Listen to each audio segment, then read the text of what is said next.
යොදවන්න කැමති. නමුත් ඊට කලින් මම කැමති ජනාධිපතිතුමා විසින් මේ ගන්නා ලබන තීරණය ඩොක්ටර් හාන්ස් විජේසූරිය වගේ කට්ටිය ගෙනල්ලා ඒ කට්ටියව ජනාධිපති උපදේශක හැටියට පත් කරගෙන ඒ කට්ටියගේ දැනුම එකතු කරගෙන මේ ගමන යන්න පටන් ගත්තේ ගැන අපි සන්තෝෂ වෙනවා. මොකද දේශපාලන පක්ෂය කුමක් වුණත් ඒ ඩිජිටල් ඉන්ෆ්‍රාස්ට්‍රක්චර් එක මේ රටේ හැදෙන්න ඕනේ. ඩිජිටල් පබ්ලික් ඉන්ෆ්‍රාස්ට්‍රක්චර් කියලා. අපි චන්දර ඉදිරිපත් වෙනකොටත් අපේ ප්‍රතිපත්තියේ තිබිච්ච මූලික ෆවුන්ඩේෂන් එකක් තමයි ඩිජිටල් පබ්ලික් ඉන්ෆ්‍රාස්ට්‍රක්චර් එක. ඒක බොහෝ කාලයක් තිස්සේ අපි කරන්න උත්සාහ කරාට නොයෙකුත් හේතුන් මත අපිට අවශ්‍ය තරමට මේ ඩිජිටල් පබ්ලික් ඉන්ෆ්‍රාස්ට්‍රක්චර් එක හදාගන්න හැකියාවක් තිබිලා නැහැ. අද ඉන්දියාවේ ආධාර ක්‍රමයේ වාගේ ක්‍රමවේදයක් අපිට ගේන්න පුළුවන්කම කලින් තිබුණා නම් අපිට පබ්ලික් ෆයිනෑන්ස් පැත්තෙන් නාස් වෙන මුදල් ඉතුරු කරගන්න සහ හරියටම ටාගට් කරලා පුද්ගලයන්ට අවශ්‍ය සබ්සිඩි එක ලබා දීම සම්බන්ධයෙන් එහෙම මීට වඩා ගොඩක් දේවල් කරන්න තිබුණා. නමුත් දේශපාලන ભેදයකින් තොරව අපි මේ ඩිජිටල් ආර්ථිකයට යටිතල පහසුකම් මේ සංවර්ධනය කිරීමට සහයෝගය දෙන්න බලාපොරොත්තු වෙනවා. දැන් මට තියෙන ප්‍රශ්නේ තමයි කාලයක් තිස්සේ ඉඳලා මේ ENIC එකක් පටන් ගන්න කට්ටිය ලෑස්ති වෙලා හිටියා. ඒ කියන්නේ අපිට තියෙනවානේ දැන් මේ නැෂනල් ID කාඩ් එක. දැන් නැෂනල් ID කාඩ් එක ගත්තාම දැන් මේ තියෙන්නේ මගේ එක. මේක මේ මගේ පළවෙනි එක නැති වෙලා දෙවෙනි එක මේ තමයි මේක ඉදිරිපත් කරලා තියෙන්නේ. කොණ්ඩේ තියෙනවා තරුණ කාලේ ගත්ත පින්තූරයක්. මේක මේ අතින් තමයි ලියලා තියෙන්නේ. හරි ගිනිගේ මහේන්ද්‍ර හර්ෂද සිල්වා ඇඩ්‍රස් එක ලියලා ආර්ථික විශේෂඥ කියලා මේකේ තියෙනවා. එතකොට මේකට ඕන නම් වෙනස් කරන්න පුළුවන් වෙන කට්ටියගේ මේ පින්තූර දා ගන්න පුළුවන් නොයෙකුත් දේවල් කරන්න ඕනේ. මේකේ සිකියුරිටි එක බොහෝ දුරට අඩුයි. දැන් මේක ඉලෙක්ට්‍රොනික NIC එකක් කරන්න අවශ්‍යයි කියන එක අපි කවුරුත් පිළිගන්නවා. දැන් කාලයක් තිස්සේ මේක කරන්න උත්සාහ කරන අතර වාරේ රජය මේ රජය නෙමෙයි මේක පටන් ගත්තේ මේක කලින් රජයත් නෙමෙයි ඊටත් කලින් රජයත් නෙමෙයි මම හිතන්නේ කාලයක් තිස්සේ මේ ශ්‍රී ලංකා යුනික් ID කියන එක SLUID කියන concept එක අවශ්‍යයි කියලා තීරණය වෙලා තිබුණා. දැන් මෙතනදී කරන්නේ දැන් අපි හිතමු දැන් හංස අපේතුමා ඉන්නවා මේ සහකාර ලේකම්. දැන් මෙතුමා කියන පුද්ගලයා වෙන කෙනෙක් වෙන්න බෑ. මෙතුමාම වෙන්න ඕන. එතකොට යම් කිසි විදියකට මෙතුමාට ටැක්ස් ගෙවනකොට එතුමා ටැක්ස් ගෙවුවා කියන එක ඔතෙන්ටිකේට් වෙන්න ඕන. ඒ ඔතෙන්ටිකේට් වෙන්න නම් මෙතුමාගේ බයෝමෙට්‍රික් එකක් ගන්න ඕන. අයිරිස් එක තියෙනවා අපි කියමු ඇහි අයිරිස් එක ගන්න පුළුවන්. ෆේස් රෙකග්නිෂන් එක ගන්න පුළුවන්. එහෙම නැත්නම් මේ මාපට ඇඟිල්ලේ මේ අපි මේ ඡන්දය දානවා වගේ මේකේ ෆින්ගර් ප්‍රින්ට් එක ගන්න පුළුවන්. ඒක තැනක ස්ටෝ කරන්න පුළුවන්.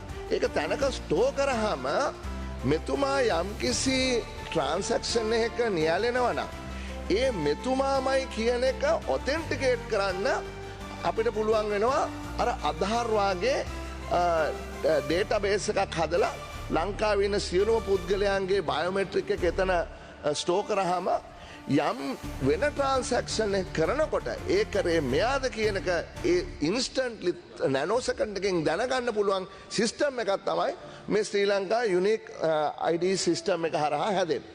දැන් සමහර රටවල් වල මේවා වෙන්ඩර් ස්පෙસિෆික් තියෙනවා. Google තියෙනවා, එහෙමත් නැත්නම් Apple තියෙනවා. හැබැයි ලෝකේ සමහර රටවල් වල ඒ වෙන්ඩර් ස්පෙસિෆික් යන්නේ නැතුව මේ ඕපන් සෝස් එකේ හදලා තියෙනවා.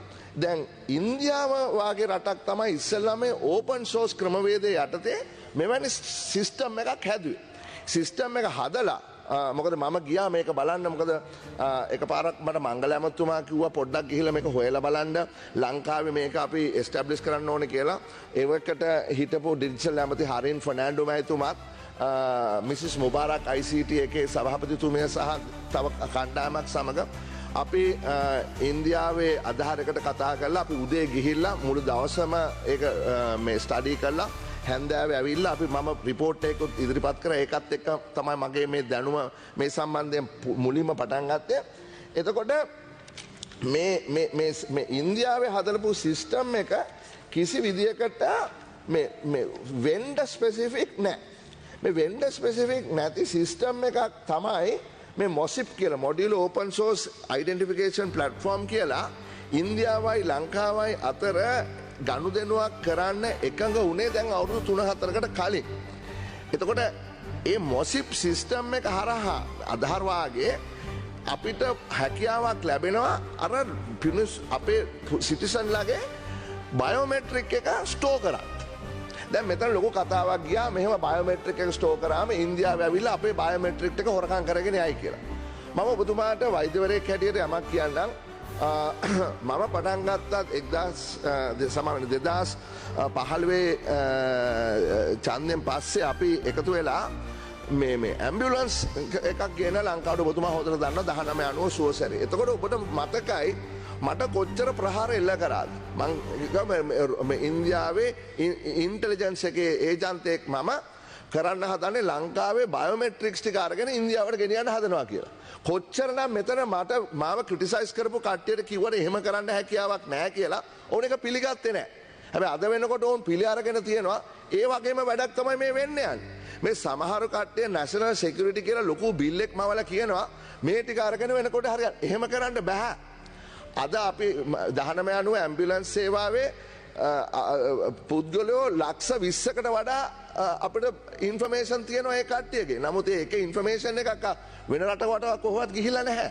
ඉතින් ඒ නිසා මේ මොසිප් සිස්ටම් එක යටතේ එග්‍රී වෙලා තියෙන ක්‍රමවේදයට අනුව මේ කට්ටියයි ලංකාවයි එකතු වෙලා මේ ඩිසයින් ඇන්ඩ් ඩිවෙලොප් කරන්න යනවා ෆවුන්ඩේෂනල් ඩිජිටල් IT සිස්ටම් එක. මේ ෆවුන්ඩේෂනල් ඩිජිටල් IT සිස්ටම් එක කියන්නේ මේක තමයි බේසික් එක.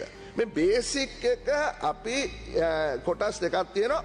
බයෝමෙට්‍රික් බැක් කරපු මේ ID එකක් අනිත් එක තමයි අර ඔතෙන්ටිකේට් කරන්න ක්‍රෙඩෙන්ෂල් එක ඔතෙන්ටිකේට් කරන්න පුළුවන් ක්‍රමවේදයක් තියෙනවා. දැන්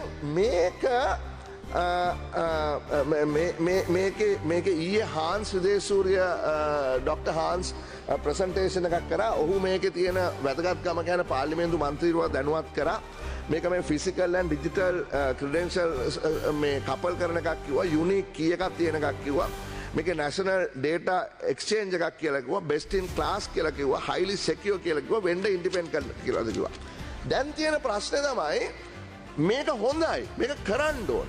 මේ කරන අතරවාරේ තව පැරලල් වැඩකුත් වෙනවා. ඒ පැරලල් වැඩේ මොකද්ද? ඒ පැරලල් වැඩේ තමයි අර මම කලින් පෙන්නපු මගේ ID එක ඩිජිටල් කරන්න යනවා. දැන් ඒකයි මේකයි දෙකම කරන්න යනවා. මේක අවශ්‍ය නැහැ. මම I am submitting to this house, this is a waste of money. දැන් අපි අහුවම මේ ඩිජිටල් කාඩ් එක අවශ්‍යමද මේ ID කාඩ් එක? එතුමාගේ අදහස් උනේ එහෙමම අවශ්‍යම නැහැ. දැන් ඕනනම් ආධාර එක ඉන්දියාවේ ගිහිල්ලා ත්‍රිවිල් එකේ යනකොට අහන්නකෝ ඔබතුමාගේ ආධාර කාඩ් එකක් හැටියට වොලට් එකේ තියනවාද කියලා. අවශ්‍ය නැහැ. මොකද එතුමා මම දවසක් ඇහුවා ත්‍රිවිල් එක එලවන පුද්ගලයෙක්ගෙන් එයා කිව්වා සර් මට ඕනනම් මේ කොමියුනිකේෂන් එකට ගිහිල්ලා මගේ ID එක print out එකක් අරගෙන ඕනනම් බෙල් එල්ල ගන්න පුළුවන් කියලා. හැබැයි ඒක ඕනේ නැහැ. දැන් අවශ්‍ය මොකද කියලා දැන් අපෙන් ඇහුවාම අපිට ලැබෙන උත්තරය තමයි මේක කල්චරලි අපි මේක පාවිච්චි කළා. ඉන්දියාවේ නැෂනල් ID එකක් තිබුණේ නැහැ අපේ වගේ ප්‍රචලිත. ලංකාවේ එහෙම නෙවෙයි ඊට වඩා දියුණුවේ අපිට මේ කාඩ් එකක් තියෙනවා. බර්ත් සර්ටිෆිකේට් තියෙනවා මේ කාඩ් තියෙනවා. ඒක අපි කාඩ් පාවිච්චි කරන අවස්ථා ගොඩක් තියෙනවා. නමුත් ඒකෙන් කියන්නේ නැහැ මේ තියෙන එක ඩිජිටල් ID එකක් හැටියට හරවන්නම අවශ්‍යයි දැන් කියන එක. හරි අපි හිතමු අවශ්‍යමයි කියලා. මොකද කල්චරල් ප්‍රැක්ටිස් එකට එහෙම කරනවා නම් දැන් මේ කරන විශාල එක්ස්පෙන්ස් එක කරන්න ඕනේ නැහැ. දැන් මේ මොකද්ද කරන්නේ? පොලිකාබනේට් කියලා කාඩ් එකක් ගේන්න හදනවා. ඒ පොලිකාබනේට් කාඩ් එක කාඩ් මම දන්නේ ලක්ෂ ගාණක්ද මම දන්නේ ඇමතුමා ඉන්නවා එතුමා මේකට උත්තර දෙනකොට කියයි ලක්ෂ ගාණක්ද මිලියන් ගාණක්ද කොහෙද ගන්නවා කාඩ් වගේක් අරගෙන තියෙනවා. හරි? දැන් තවත් ලක්ෂ ගාණක්ද මිලියන් ගාණක්ද මේ කාඩ් ගන්න හදනවා.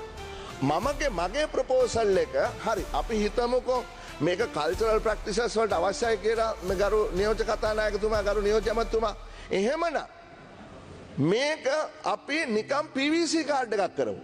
මොකද මම ඊයේ මේකට රිසර්ච් කරනකොට මේ කතාව හදන්න මම ගිහිල්ලා මේ chat GPT එකෙන් අහුවා ඔයා මට කියන්න පොලිප්‍රොපිලීන් පොලිකාබනේට් කාඩ් එකයි